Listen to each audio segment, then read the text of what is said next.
François-David Belliard, bonjour. Bonjour. Merci beaucoup d'être avec nous aujourd'hui. Alors je résume, vous êtes, je vais raccourcir le titre parce qu'il est très très long, vous êtes adjoint à la mairie de Paris en charge des transports. Et du coup, quand on voit ce foisonnement entre trottinettes, voitures, vélos, les piétons qui prennent aussi beaucoup plus de place, comment Paris s'est imposé comme cette capitale en fait, des nouvelles mobilités, alors en France, en Europe, mais finalement pratiquement aussi dans le monde? Paris, en fait, suit un mouvement qui est un mouvement plus large dans toutes les métropoles et puis plus globalement d'ailleurs dans toutes les villes. C'est-à-dire une transformation profonde des mobilités. Là où en fait on pensait grosso modo le métro, la voiture et la marche à pied, eh bien nous sommes passés et nous passons progressivement et de manière très volontariste pour Paris à d'autres types de mobilité. C'est plus complexe, c'est plus difficile, mais nous avons des enjeux qui sont des enjeux majeurs. Elles sont de l'ordre au moins de deux. D'abord l'accélération des dérèglements climatiques qui aujourd'hui impacte de manière très très violente les métropoles et notamment Paris. C'est extrêmement difficile de vivre à Paris lorsqu'il fait 42, 43 degrés. Et donc on a besoin de transformer l'espace public, notamment en remettant de la nature en ville. Et puis il y a une question aussi de santé publique, la pollution et notamment la pollution de l'air, le bruit aussi. Nous avons besoin effectivement d'apporter des solutions et pour ça, eh bien ça nécessite d'aller vers des mobilités qui sont des mobilités ce qu'on appelle dans un jargon un petit peu technique décarbonées, c'est-à-dire des mobilités propres. Et là-dedans, eh bien le vélo par exemple vient s'imposer comme une solution alternative et notamment alternative à l'automobile et je parlerai principalement d'ailleurs de la voiture utilisée à titre individuel, l'autosolisme, c'est-à-dire en gros une voiture pour une personne. On sent que le Covid a accéléré les choses, notamment sur les coronapistes qui ont été développées, qui sont en train d'être pérennisées, mais on sent aussi qu'il y a un horizon de temps, c'est 2024 et les JO où il y a un certain nombre de décisions qui devront être prises à partir de ce moment-là. Je pense à la zone apaisée au cœur de Paris, notamment tous les 4 arrondissements centraux. Je passe notamment à la question des 2 roues et de comment on va réglementer leur fonctionnement dans la capitale. Est-ce que vous pouvez nous décrire justement 2024 à Paris, comment on se déplacera par rapport à maintenant? Alors nous, on a un enjeu d'abord de réaliser le mandat. Alors 2024, c'est évidemment une étape importante. C'est pas la seule, c'est les Jeux Olympiques. On a un certain nombre de projets qui effectivement que nous souhaitons voir aboutir pour 2024. 2024, c'est, vous en avez parlé, la zone apaisée, Paris-Centre, Saint-Germain, c'est-à-dire en fait cette grande zone au centre de Paris où nous souhaitons effectivement supprimer ce qu'on appelle le trafic de transit, c'est-à-dire pas éradiquer la voiture comme je peux le lire ici et là, mais arrêter avec ces trajets qui traversent cette zone qui est une zone extrêmement dense, extrêmement touristique et aussi pas du tout faite pour la voiture. Donc on veut réduire par 2 le trafic automobile dans cette zone. C'est aussi 2024 le moment où nous allons terminer de réaliser un certain nombre d'infrastructures. Je pense notamment à la question du vélo ou de la réfection de place. Concorde, j'étais ce matin à Concorde avec la ministre du Transport danoise et nous avons échangé justement sur la question du vélo, sur la question des politiques de mobilité douce et je lui disais que Concorde pour 2024, cette grande place très symbolique, eh bien, va être refaite avec toujours la même logique qui est la nôtre pour l'ensemble des politiques que nous menons, c'est-à-dire moins de voitures et plus de place pour le vélo, la marche à pied, le bus, et évidemment aussi pour la nature, parce que encore une fois, nous avons besoin de remettre de la nature en ville.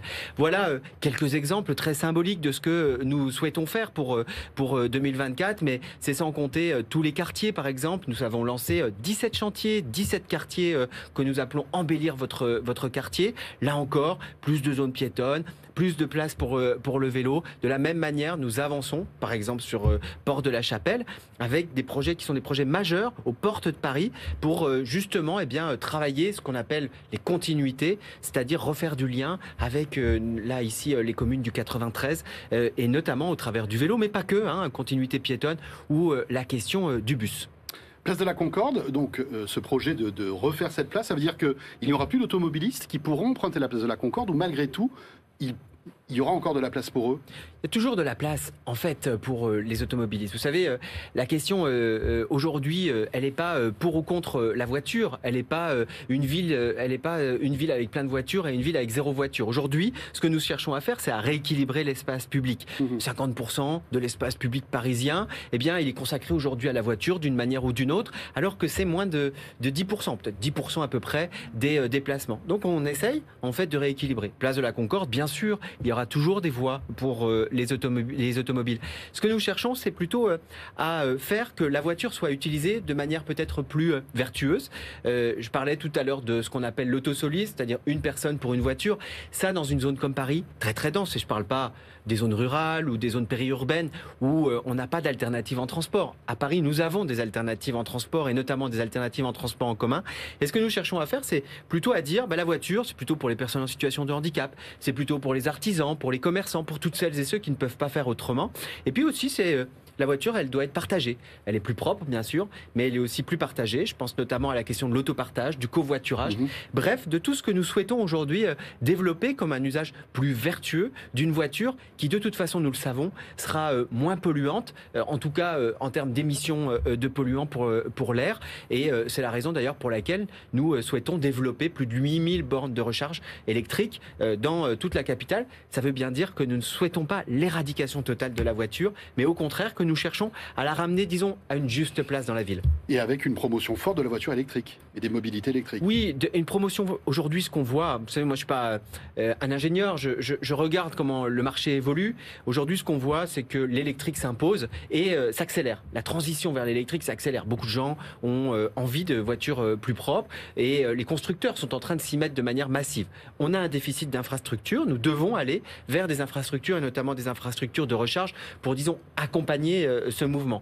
Mais ce n'est pas les seules choses sur lesquelles on travaille. On travaille aussi, par exemple, sur le GNV. On travaille aussi sur l'hydrogène, sur lequel nous avons développé 2 stations hydrogène. Un dans le 16e. À Saint-Cloud, je crois, non 16e, exactement. 16e, et une dans le 14e.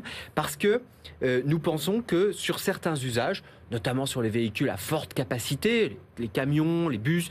Et puis on a aussi une expérimentation avec les taxis. Les Parisiennes et les Parisiens qui nous écoutent connaissent peut-être, ont déjà peut-être pris ou vu des taxis Hype qui fonctionnent à l'hydrogène. Donc nous avons aujourd'hui des propositions.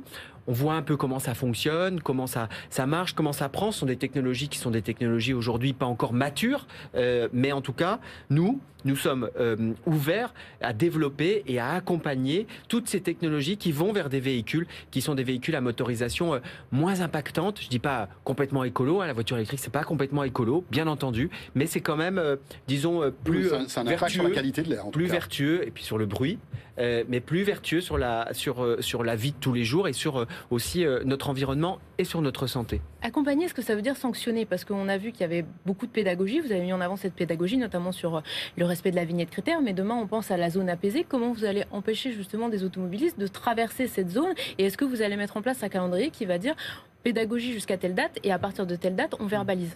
Alors on travaille toujours sur des questions d'information, sur des questions de pédagogie, sur aussi la signalétique. Sur la zone apaisée en particulier, nous allons mettre en place plutôt des contrôles à la sortie, c'est-à-dire qu'il n'y aura pas de contrôle a priori, mais il faudra, avec des contrôles qui seront des contrôles aléatoires, bien montrer patte blanche d'une certaine manière, prouver qu'on avait quelque chose à y faire. Par exemple, si on a été faire ses courses, un ticket de caisse par exemple, tout simplement, ou si on est allé chez le médecin ou pour une consultation X ou Y, montrer qu'on est allé dans cette consultation. Mais ça se prouve comment? Ça se prouve par des justificatifs. On est en train de travailler. Des policiers qui seront en place pour assurer police ces contrôles. Municipale, bien sûr. Et puis aussi, surtout, par un nouveau plan de circulation, par une signalétique. Vous savez, il y a beaucoup, effectivement, d'incivisme. Un civisme chez les automobilistes, parfois même un civisme chez les cyclistes. On travaille là-dessus, c'est information et sanction. Puis il y a quand même beaucoup de gens qui respectent les règles, heureusement. Et là-dessus, il faut bien les informer, bien signaler sur l'espace public et puis essayer de proposer des plans de circulation qui leur permettent de trouver des alternatives. Merci beaucoup David Belliard. Merci à vous. Vous êtes adjoint à la mairie de Paris en charge, entre autres, des transports et des mobilités. Merci.